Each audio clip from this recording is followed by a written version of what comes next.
오늘 말씀은 마가복음 1장 16절에서 20절의 말씀으로 나를 따르라 라는 제목으로 함께 말씀을 나누려고 합니다.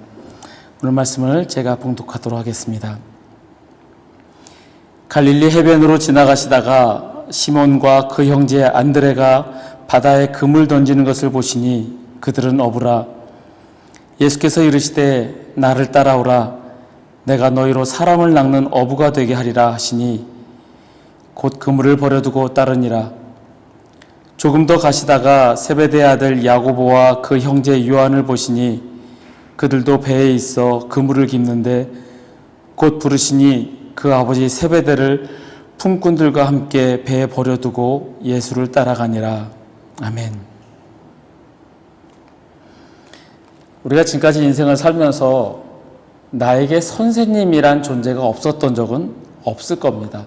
누구에게나 학교 선생님이든 아니면 또한 자기가 멘토로 따르는 선생님이든 우리에게는 누구에게나 선생님이란 존재가 있습니다.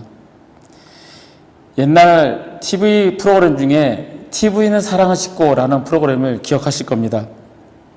연예인들이 나와서 혹은 또한 어떤 유명한 사람들이 나와서 자신의 기억 속에 자신의 삶 속에서 잊지 못했던 그 사람들을 찾는 그런 프로그램입니다.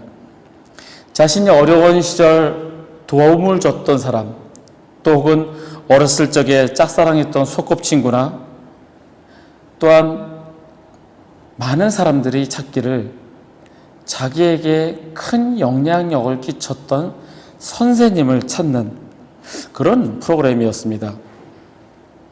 그 사람들의 사연들은 참 다양했습니다. 어떤 사람은 너무나도 가난해서 도시락을 싸서 가지도 못할 정도였는데 선생님이 도시락을 나눠주고 힘을 주고 용기를 북돋아줬던 선생님이 있었고, 또 어떤 사람은 나쁜 길로 빠질 뻔했었는데 선생님이 그를 다독이고 옳은 길로 인도해 주었던 그런 경험들을 이야기하며 자신의 스승을 찾는 그런 프로그램이었습니다. 저 역시 학창시절을 지나면서 기억이 나는 몇몇 분들의 선생님들이 계십니다. 제가 고등학교 1학년 때 주일학교 선생님의 그 가르침을 저는 잊을 수가 없습니다. 그 선생님은 어느 고등학교의 미술 선생님이셨습니다. 제가 그때 성경을 읽다가 이해가 안 간다 그럴까요? 그 말씀을 한번 읽은 적이 있습니다. 고린도전서에 바울이 말하기를 결혼하지 않은 사람들과 과부들에게 본인처럼 결혼을 하지 말라라는 구절이 있습니다. 바울은 평생 결혼하지 않고 오직 복음만을 위해서 살았던 사람이었습니다. 제가 어린 나이에 그 말씀을 읽고 선생님께 질문하였습니다. 사도 바울이 이렇게 이야기하는데 결혼하지 말라고 하는데 그럼 결혼하지 말고 살아야 되는 거 아닙니까? 라고 제가 선생님께 질문한 적이 있었습니다. 그때 선생님의 대답이 지금도 잊혀지지 않습니다. 선생님께서 말씀하시길 내가 결혼을 하고 아이를 낳으려고 계속 시도하는데 실패하였다. 그 선생님이 유산을 몇 번 경험을 하셨습니다. 유산을 하면서 하나님의 사랑을 조금이나마 느낄 수 있었다라고 대답을 하였습니다. 태어나지도 못하고 유산된 아이를 생각하며 그 마음이 그렇게 아픈데 하나님께서는 독생자 아들을 우리에게 보내시고 죽게까지 하셨으니 하나님의 그 사랑은 얼마나 할까? 그 사랑을 조금이나마 느낄 수 있다라고 저에게 대답을 해주셨습니다. 하나님의 사랑에 대해서는 아무 생각이 없고 오직 율법적인 것만 생각했던 저에게 하나님의 사랑을 생각하게 해주셨던 그 선생님의 지혜로운 가르침이었습니다. 가끔 지금도 저는 그분이 어떻게 지내실까 한번 찾아보고 싶기도 합니다. 여러분도 저처럼 이렇게 좋은 선생님, 큰 영향을 끼친 선생님들이 계실 겁니다. 그런데 또한 우리가 지금까지 신앙생활을 하면서 느껴지는 것은 우리에게 가장 훌륭한 선생님은 바로 예수 그리스도라는 겁니다. 오늘 말씀은 예수 그리스도께서 선생님으로서 제자들을 부르시고 또한 그 제자들이 따르는 그 장면에 관해서입니다. 함께 묵상한 것을 나누시면서 주님께서 주시는 깨달음과 결단이 있기를 소망합니다.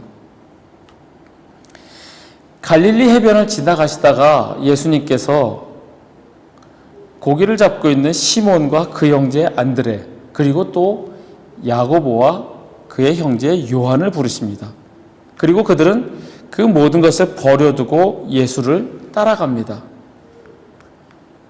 선생님으로서 제자를 부르시는 장면입니다.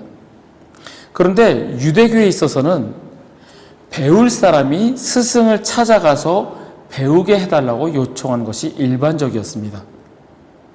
선생님이 다니면서 제자를 찾아서 너 나를 따라와라 이렇게 하지 않고 배우고 싶은 제자가 자기가 원하는 스승님을 찾아서 쫓는 게 일반적이었습니다. 지금도 아마 그럴 겁니다.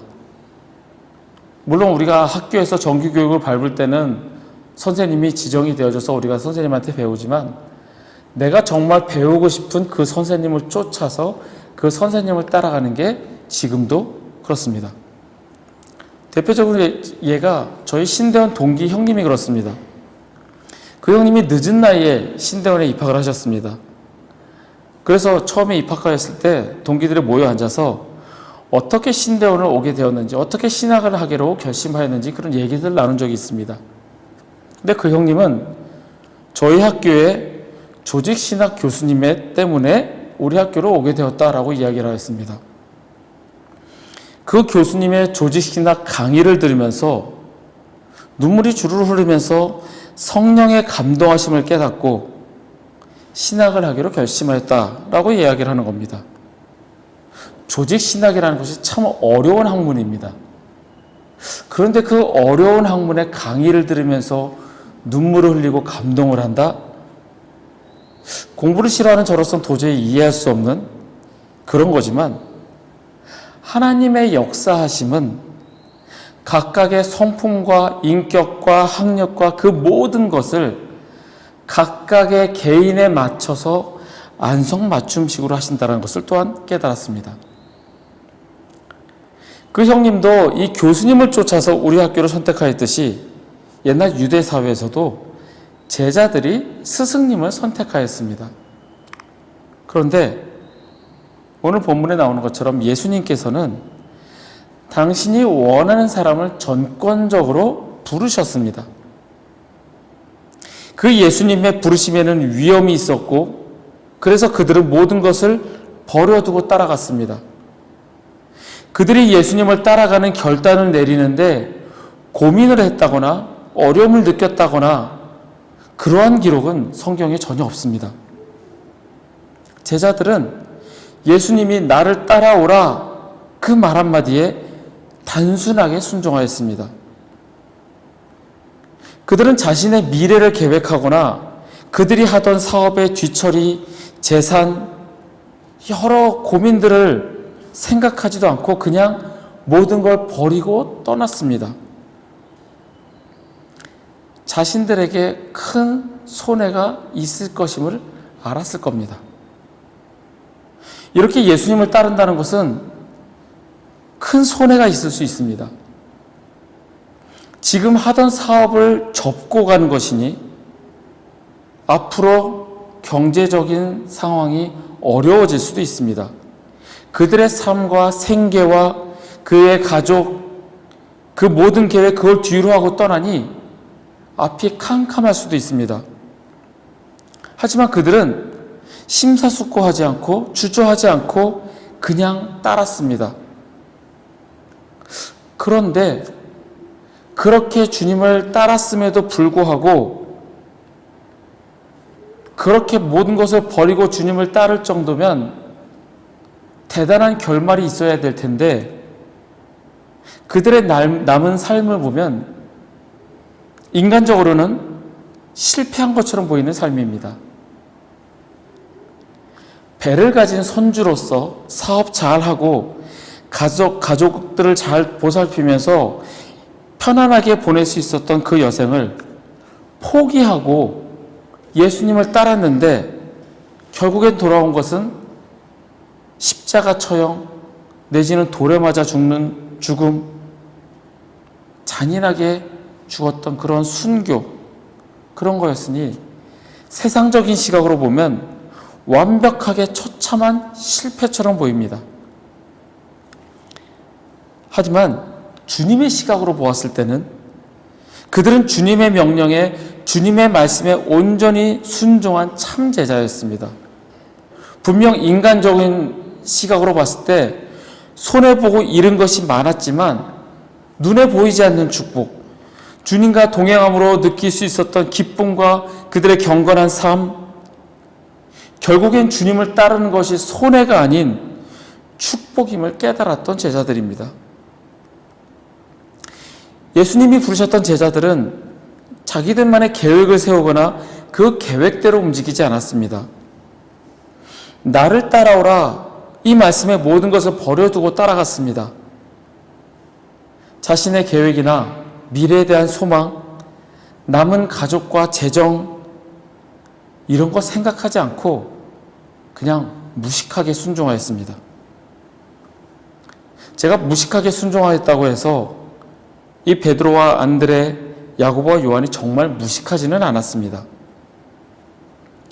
우리가 흔히 이 예수님의 제자들을 무식하다라고 여겨지는 것이 이 사도행전 4장에 나오는 말씀 때문입니다.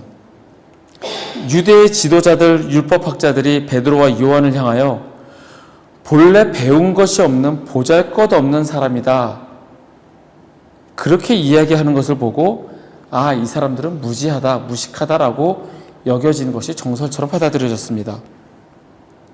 하지만 이 베드로와 요한을 비롯한 예수님의 제자들이 율법의 세부 사항에 대해서 몰랐고 훈련받은 토라 전문가가 아니라는 것일 뿐 그들은 무지하지 않았습니다. 무지하였다면 그렇게 헬라어를 능숙하게 쓰지 못했을 겁니다. 그리고 또한 그들은 그 당시에 큰 사업이었던 물고기를 잡는 사업가였습니다. 또한 고고학적으로 알려진 베드로의 집이라고 알려져 있는 그 집은 그 지역에서 다른 집보다 훨씬 큰 부자였던 걸로 보여지기도 합니다. 즉, 이 예수님의 제자 앞에 선두에 선 베드로와 야고보, 안드레와 요한은 성공적인 사업가였을 가능성이 높습니다.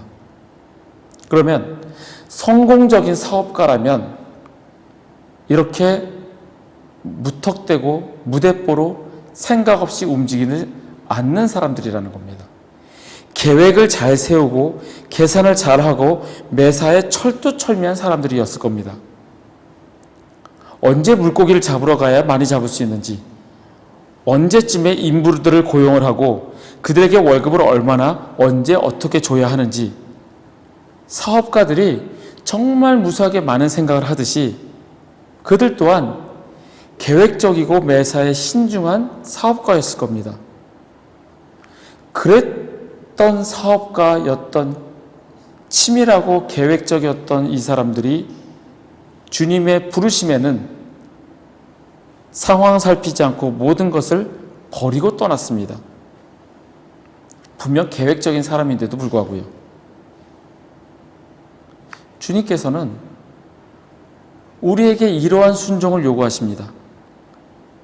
우리에게 말씀하시기를 네가 계획 세우지 않아도 내가 알아서 할 것이니 그냥 따라와라.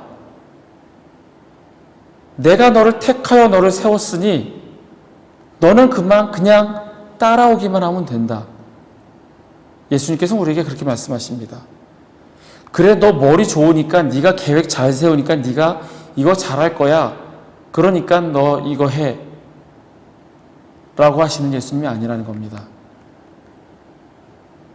예수님에 비해 보잘것없는 우리의 능력으로 할 수 있는 것이 없음에도 불구하고 예수님께서 우리를 부르시고 우리를 따라오게 하시는 것은, 단지 우리에게 원하시는 것은 단순한 순종이라는 사실입니다.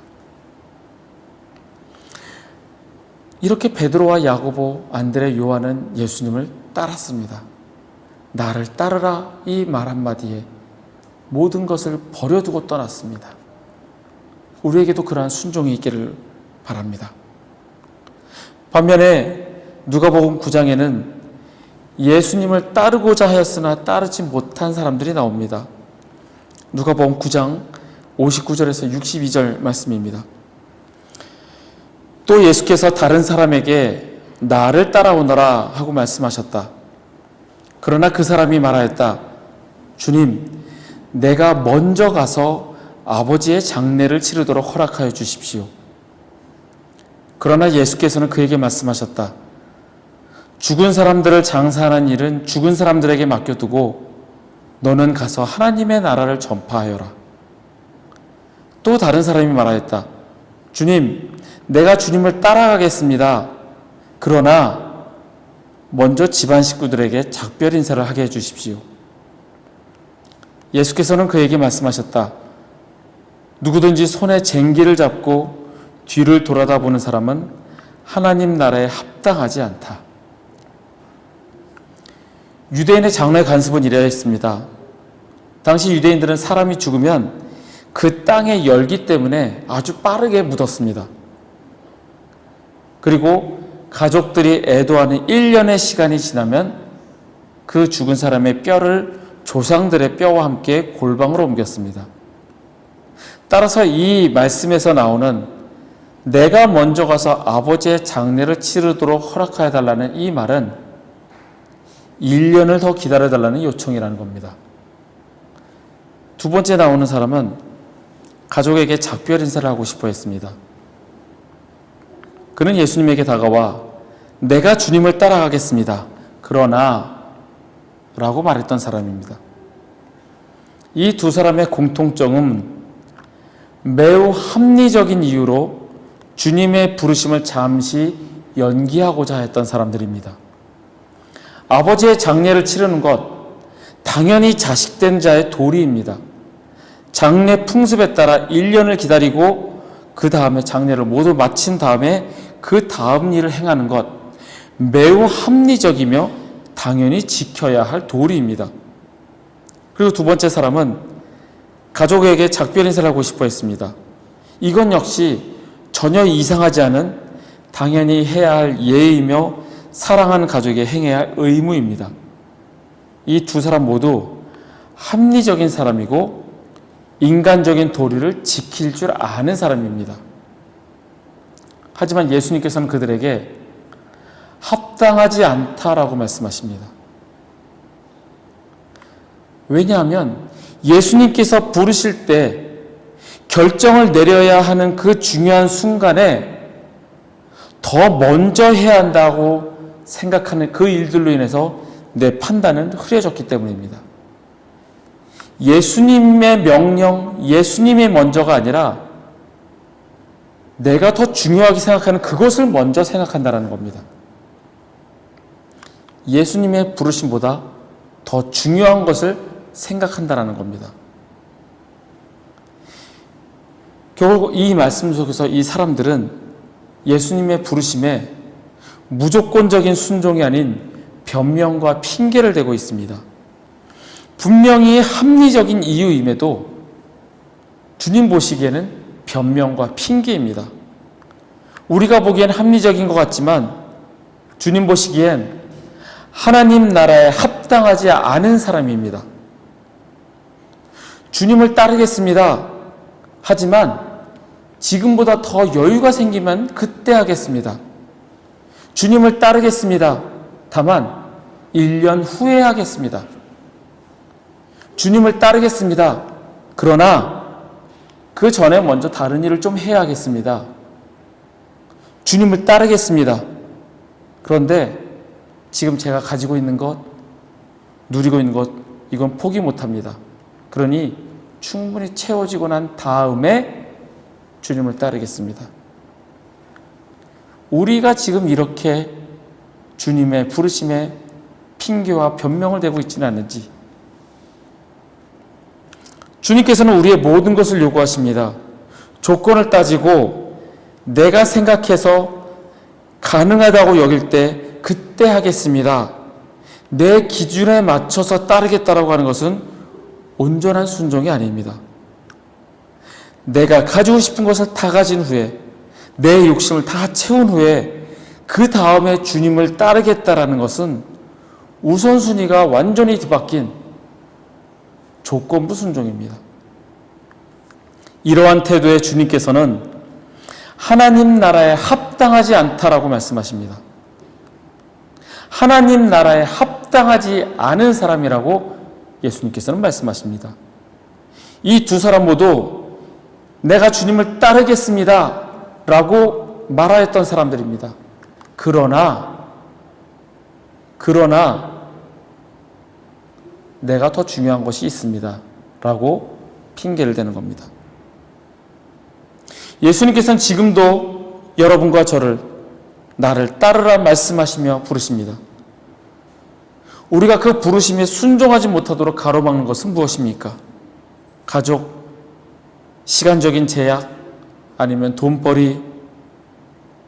결국 예수님의 부르심에 따르지 못하는 이 사람들처럼 우리 역시 변명과 핑계를 대며 주님을 거부하고 있지는 않는지 우리 자신을 살펴보시길 바랍니다. 분명 예수님을 따르는 데는 대가를 치르게 됩니다. 불편이 있을 수 있습니다. 손해가 또 있을 수 있습니다. 어려움과 환난 역시 다가올 수 있습니다.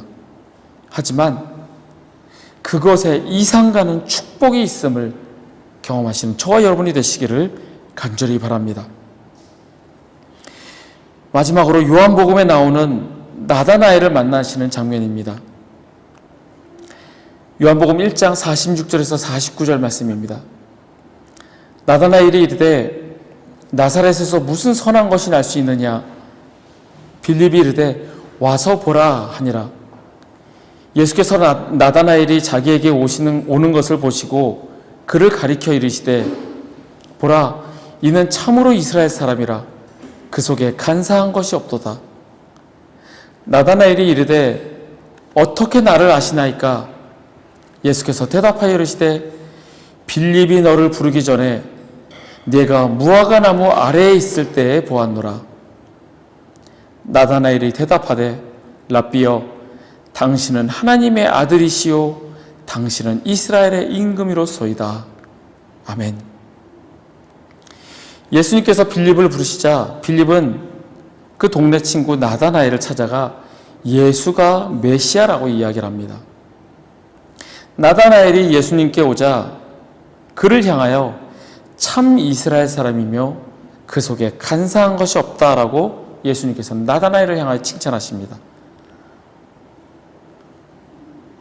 자신을 알아보는 예수님을 향하여 나다나엘은 놀라게 됩니다.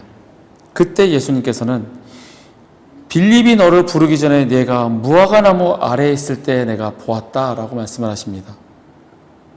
무화과 나무 아래에 있을 때 보았다. 이 무화과 나무는 구약 성경에서 종종 이스라엘을 나타내는 상징으로 표현됩니다. 그래서 유대인 랍비들은 종종 이 무화과 나무 아래에서 율법을 연구하거나 율법을 가르쳤고 또한 율법을 묵상하기도 하였습니다. 예수님께서 말씀하시는 내가 무화과 나무 아래에 있을 때에 이 말씀은 나다나엘이 그가 진심으로 하나님의 말씀을 묵상하며 이스라엘의 구원과 회복을 간절히 바라는 그 상태였음을 알고 계신다는 겁니다. 즉 나다나엘의 마음속에 주님을 향한 갈망, 회복을 바라는 마음이 있었다는 것을 예수님께서는 아셨다는 겁니다. 하나님을 향한 갈급함이 그에게 있었기에 예수님께서는 빌립을 통하여 그를 만나 주셨습니다. 우리는 모두 마음속에 갈망이 있습니다. 그 갈망을 해결하기 위하여 우리는 노력하며 살아갑니다. 경제적 성공을 위한 갈망이 있다면 어떻게든 그것을 이루어내려고 집중하고 노력합니다. 또한 성공하고자 하는 욕심이 있다면 꼭 성공하려고 합니다. 그리고 또한 요즘 유행하는 것처럼 힐링하고자 하는 그런 마음의 갈망이 있다면 음식으로, 여행으로, 또 그 밖에 다른 무언가를 통해서 힐링받고자 합니다. 여러분들의 마음속에는 어떠한 갈망이 있습니까? 우리에게 필요한 것은 주님을 향한 갈망입니다. 하나님을 향한 갈급함이 우리에게 있을 때 주님께서는 우리를 만나 주십니다. 나다나엘처럼 말씀을 묵상하며 하나님 말씀 안에서 안식할 때, 그리고 그의 마음 가운데 주님을 향한 갈망이 있을 때 주님을 만나게 되고, 그 주님을 향하여 당신은 하나님의 아들이시오, 당신은 이스라엘의 임금이로소이다 라는 위대한 고백을 할 수 있습니다. 우리 마음 가운데 어떠한 갈급함, 어떠한 갈망이 있습니까? 주님을 향한 갈망입니까? 아니면 나의 욕심을 채워줄, 나에게 단지 편안함과 위로를 주는 그러한 세상의 것을 찾습니까? 주님을 향한 갈급함, 주님을 바라는 갈망이 우리 가운데 있기를 바랍니다. 나다나엘과 같이 말씀을 묵상하며 하나님을 향한 갈급함이 있을 때 우리는 주님을 만나게 됩니다. 예수님께서 제자들을 부르시며 나를 따르라 말씀하셨던 것처럼 지금도 우리를 부르십니다. 주님을 따랐던 제자들처럼 내 계획을 따지지 않고, 내가 먼저 해야 할 일들을 계산하지 않고, 조건 따지고 흥정하지 않고 그냥 무조건적으로 순종하시는 저와 여러분이 되기를 소망합니다. 그리고 주님을 향한 간절한 갈급함이 있기를 바랍니다. 나다나의 마음속에 간사한 것이 없이 오직 이 땅을 회복시킬 주님을 기다렸던 것처럼 주님을 향한 갈급함, 주님을 향한 갈망이 우리 마음 가운데 있기를 간절히 소망합니다.